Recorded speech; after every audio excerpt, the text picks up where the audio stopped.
Good morning, everybody. Welcome back to Crafting and Crime Daily. Today is Wednesday, January 3rd, my grandson's 21st birthday. He is now legally able to drink, although I don't think this would be his first time. Anyway, happy birthday, Kaleo. Love you, Grandma. Anyway, welcome. This is the show where I recap live trials. My name is Rebecca. I'm a former nurse and an attorney. And when I'm not covering live trials, I have true crime for you. Today, we're going to talk about the part 2 of the Belengo Forest murders. Now, in part 1, I went over who were the victims. So when we left off, the orienteers, and I looked up these orienteer thing because I'm fascinated by this. I don't know why do we do that in this country, the US. It's very big in Australia. They go into the bush in teams, but you can also go by yourself. You know, they have all the competitions and all this stuff, all different levels. They give you a map, you have a compass, backpack, bottle of water, and you have to go out and find certain items or flags if it's a competition. And when you get to these flags, you take a stick and you put it into this electronic thing, and I guess it records that you were there or that you found the flag. So these orienteers were out training for competitions, and it's huge in Australia, huge. They were out training, and there were 8 of them. They split into teams of 2. Well, 2 of them happened upon what they thought was a wombat. I first saw a wombat yesterday. It was on Instagram, and this woman picked up this wombat, and I had never seen one before. Really strange looking animals. Anyway, they thought it was a wombat. It was a human being. So they notified law enforcement. The police came up, and they, uh, cordoned off the area. This was in the Belangolo State Forest. So they couldn't search the area thoroughly that night because it was getting dark. So they put up lights and they established their perimeter. And the next morning, they did a search, and about 30 meters away was another body. So we're going to talk about who were these bodies that they found. So the first body that they found had 3 stab wounds to the right side of the chest, and 1 to the left side of the chest, and 1 to the neck. And when they rolled the body over, they had 5 more stab wounds to the right side of the chest, 2 more to the spine, and the 1 to the base of the neck. There was a gag and a ligature near the body, so indicating that he may have tried to strangle this person and gag them so they couldn't speak. And then, so there was 14 total stab wounds, and they established that the size of the knife was consistent with what they call a Bowie knife, and I'll put a picture of that here. It's frightening. This knife is frightening. I don't know what this knife is used for, but I want nothing to do with it. Yeah, anyway. So 2 ribs had been totally severed. They took the bodies and they went back for autopsy, examination by a medical examiner. And 2 ribs had been totally severed, and 5 of those stab wounds had cut into the spine. Any one of them would have rendered this person completely helpless.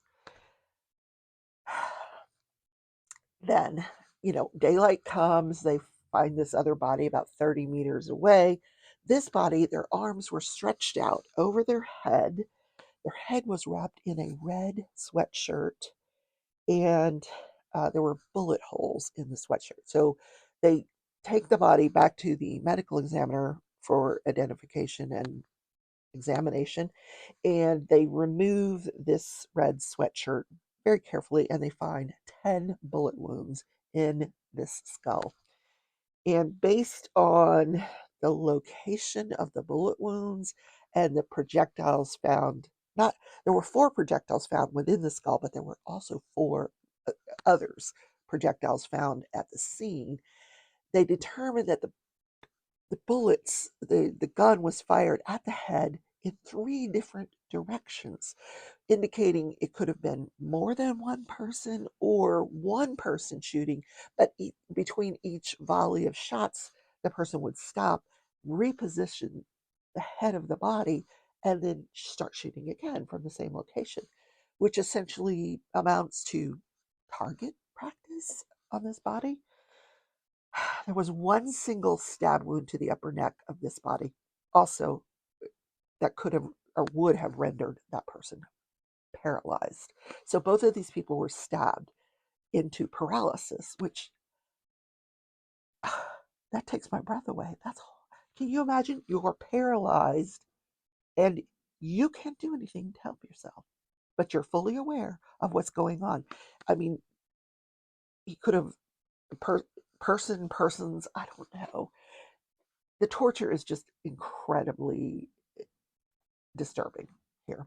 So they also found jewelry on the first body, and based on that jewelry, they identified that this was probably the missing backpacker, Joanna Walters. And because they found another body and she had been traveling with Caroline Clark, they figured out that this was probably Caroline Clark. So the families sent over dental records, and on September 22nd, they were able to identify the 2 bodies as those of Joanna Walters, and Caroline Clark was the one that essentially amounted to target practice. So I know it's horrible. So the police, they wanted to figure out, what is going on here? Are there any, you know, is there any other clues to this? Are there any more bodies? So they did a pretty thorough search of the general area, didn't find anything else. And 2 weeks later, on October 4th, the parents, they were, as you recall, they're both from Britain.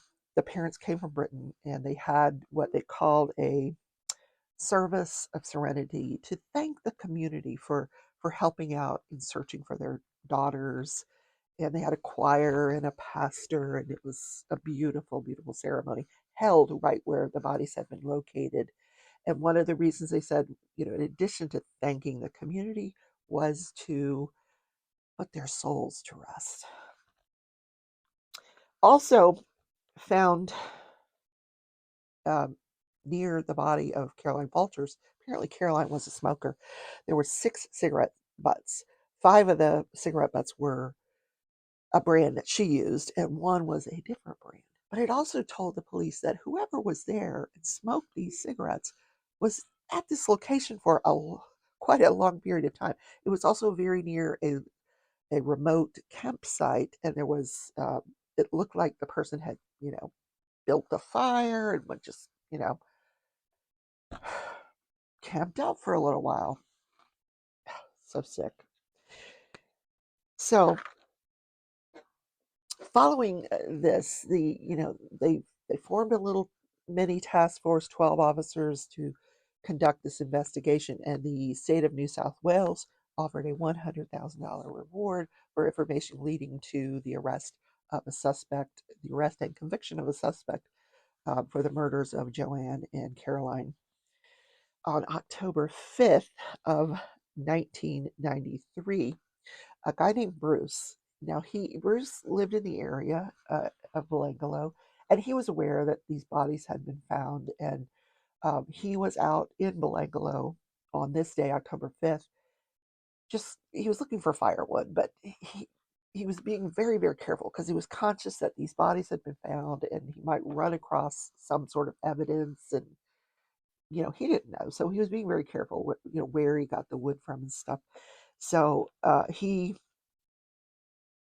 was probably about 500 meters from where the bodies had been found, looking for this firewood, and he ran across another body, a human femur bone and a skull bone, and several other bones. So immediately he's like, uh-oh.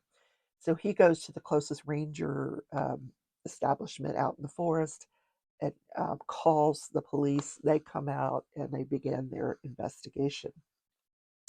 So the way that all these bodies were found, they were all covered with brush, leaves, sticks, branches, and that's how they were found. Um, and this was the same thing with Joanne and Caroline and subsequent bodies as I'm going to talk about them. So they found underneath this pile of leaves and branches more bones, women's clothing, teeth, a silver chain with a crucifix on it, and a bracelet with small stones. There was also a short ways away from the body a pair of pantyhose that had apparently been used to subdue the victims.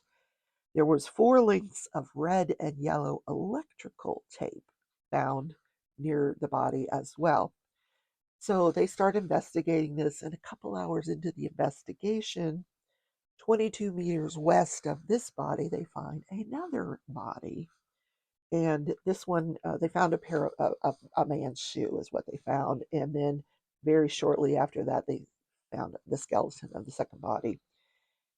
Near this body, there was a tree trunk that had 9 bullet holes in it. 8 of the bullets, they recovered all 9 bullets. 8 were so damaged they couldn't identify what kind of gun they came from. And one they could, and it was a 22 caliber, same as what was recovered from the bodies of Joanne and Caroline, 22 caliber. So the police were now like searching for other victims, and the locals in the local town of Barrow were getting very concerned. They're like raiding the alarm stores and buying guns and setting up alarms on their home. They're frightened to death that because there's a killer in their midst. They said, it could be my neighbor. We don't know who's doing this. So, and both this set of bodies was also found near a remote campsite, same as Joanne and Caroline. So they speculated that it was probably the same killer and that it was probably somebody local that knew Belangolo Forest very, very well. So up until this time, they had been focusing on missing foreign backpackers. So they kind of had in mind that this latest couple that they found were Gabor Neugebauer and Anya Habschietz, his girlfriend, that had gone missing about a year before that. And the medical examiner, once they examined the body, said, no, this body's been out there for years. These bodies have been there for years. So eventually they went in and they tried to find who else is missing. And they figured out James Gibson and Deborah Everest had gone missing. And they were, through dental records, they were able to identify these bodies as James Gibson and Deborah Everest. So when they found James, he was in a fetal position and he had been stabbed 7 times. Again, consistent with the other 2 bodies, near the spine, which would have rendered him paralyzed. I might also add, none of these bodies that were found had any defensive wounds. Usually when you find someone that's stabbed, their arms and hands are going to have all kinds of stab marks on them because they're trying to defend themselves. These people were all restrained or paralyzed, so they couldn't defend themselves against these stab wounds. Horrible, just horrible. Deborah was found with a broken jaw, a fractured skull, as a result of blunt force trauma. So she was hit over the head with a very heavy object. She had deep gashes that were from a knife in the back, again, which would have rendered her paralyzed. So the person or persons that did this kind of knew what they were doing. Then, they formed this task force They would bring every day hundreds of volunteers. They would bus them in. There were volunteer police officers from all over the other countries. They would go and they would bus them in. They would go out in groups of 40 and start searching for other bodies or evidence. And they sent out cadaver dogs, divers, whatever resources they had to locate other evidence. So they did this for the next few months, and then finally, November of 1993, when they hadn't found anything else, they were like, okay, we're going to give this like one last, good try. And so they sent out teams, and in this last ditch effort, this one team, as they were approaching the perimeter of Belangolo Forest, they found something. One of the officers said, "Hey, I got something here," and it was in a place called the Miners' Despair Fire Trail. They found another body, and the body was later identified as Simone Schmidl. Now, you recall Simone was the backpacker that set off alone. She was going to hitchhike to Melbourne to meet her mom, who was flying in from Germany to visit her. She had been backpacking around Australia for months, but this day she was going to go alone to meet her mother. Never showed up, and mom looked for her for 6 weeks. Well, this body was Simone Schmidl. She had multiple stab wounds to her upper torso, and her shirt and underclothing had been pushed up around her. Somebody pushed it up. She had on a pair of green shorts. She had several items of jewelry, which is how they figured out who she was, and 2 coins. So the sad part about this particular discovery was the Australian authorities, once they figured out it was Simone Schmidl, they contacted the German authorities, and the German authorities waited 2 weeks before they were waiting for like the final identification before they went and notified Simone's parents. Meanwhile, Simone's parents learned about the discovery of their missing daughter on the radio. So sad. So they recommenced their efforts at this point. And on November 4th, near what they call the Tree Cave Fire Trail, they found a woman's sandal and a human skeleton. Another body was discovered. This was they they also discovered a second body about 50 meters away from the first body. On this body was a plane ticket, a watch, jewelry, a bra with stab wounds in it, black leggings, and pink jeans. Now, later on, we're going to learn that those pink jeans didn't belong to this victim. It belonged to one of the other victims. Yeah. So, once they identified these two bodies as Gabor Neugebauer and Anna Habschied, they continued their investigation. The bodies were examined by the medical examiner. Gabor had been strangled, and he showed numerous stab wounds to his chest and his back, similar to same MO as all of the other bodies, any of which could have rendered him paralyzed.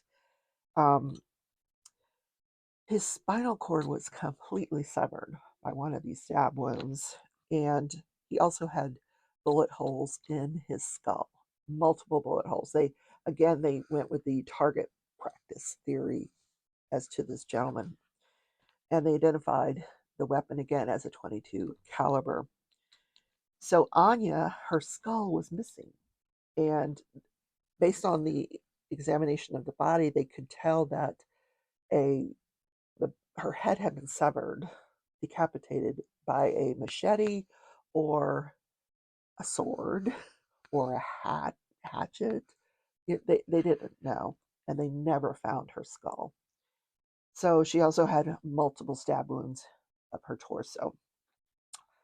Now, there was also a remote campsite near these two bodies, and by this remote campsite, they found 93 shell casings. So somebody was like firing their gun, practicing their gun. One of those, they figured out the two there was two boxes of cartridge cases. They a box of Eli cartridge cases and a box of Winchesters, both that were 22s. So they figured out the weapons associated with the casings that they found were a Ruger and an Anschutz. Now, the Ruger was really, really common at this time, but the Anschutz had not been made and distributed since the 70s.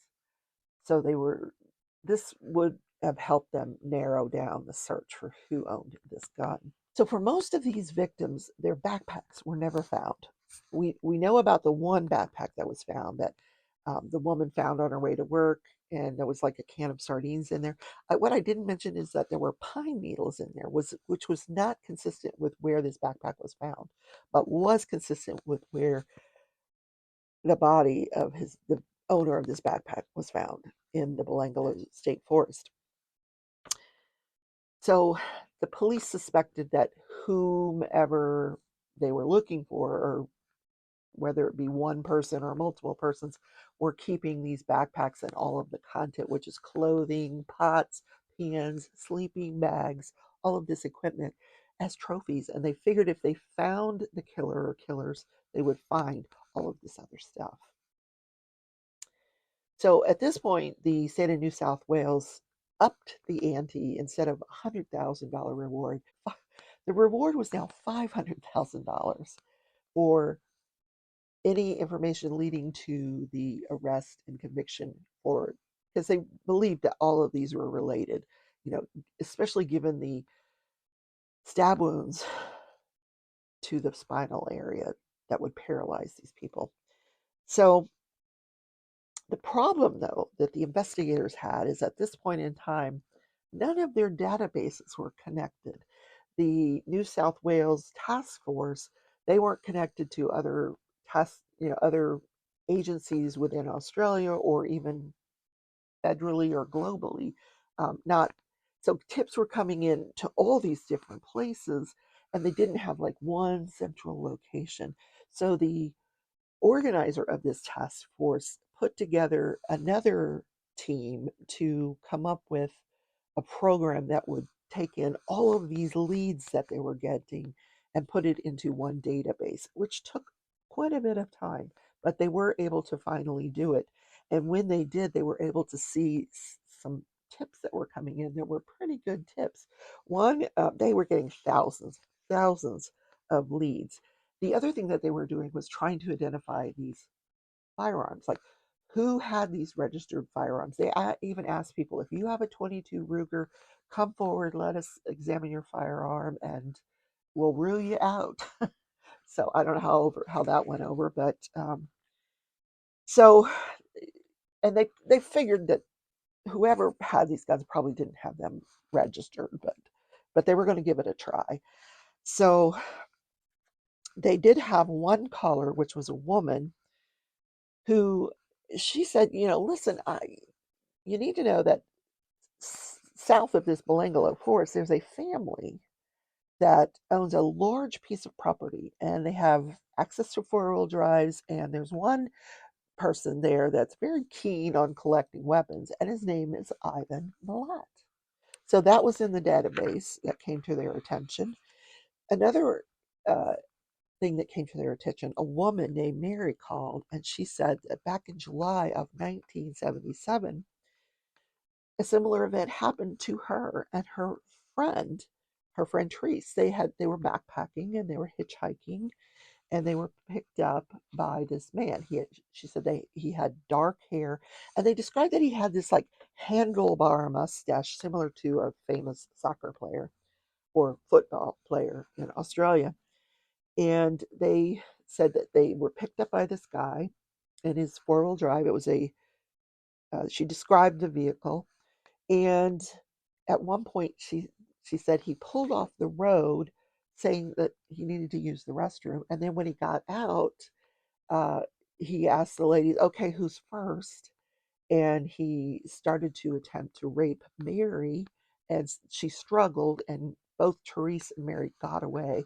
They ran into the forest, hid into the forest, and for hours they were hidden in this forest while this man drove up and down and looking for them. And he finally gave up, and they were able to get to a nearby home and get help.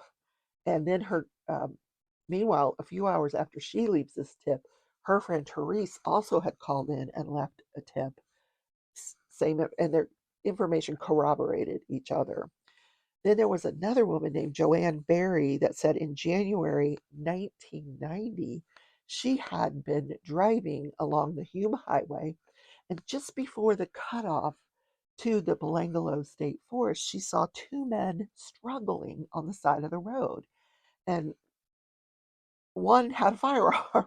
So one of the men, the one that didn't have a firearm, gets away and runs in front of her vehicle. She's driving this van, so she comes to stop. She didn't have any choice. He was in front of her car, and it wasn't a freeway back then. It was just a road, so she probably wasn't going that fast. Plus, she probably slowed down when she saw this. He runs in front of her car. She stops. He gets in. She's like, "Get out of my car." He's like, "No, no, no. He's got a gun. Keep going." So she realized, oh my God, this is serious. So she pulls over to, she proceeds to go, drives over the median to go the other direction. When she goes the other direction, she looks. They both look and they see this guy. And they said he had a very menacing look on his face. But they had a description of him: dark hair, handlebar mustache, description of the vehicle.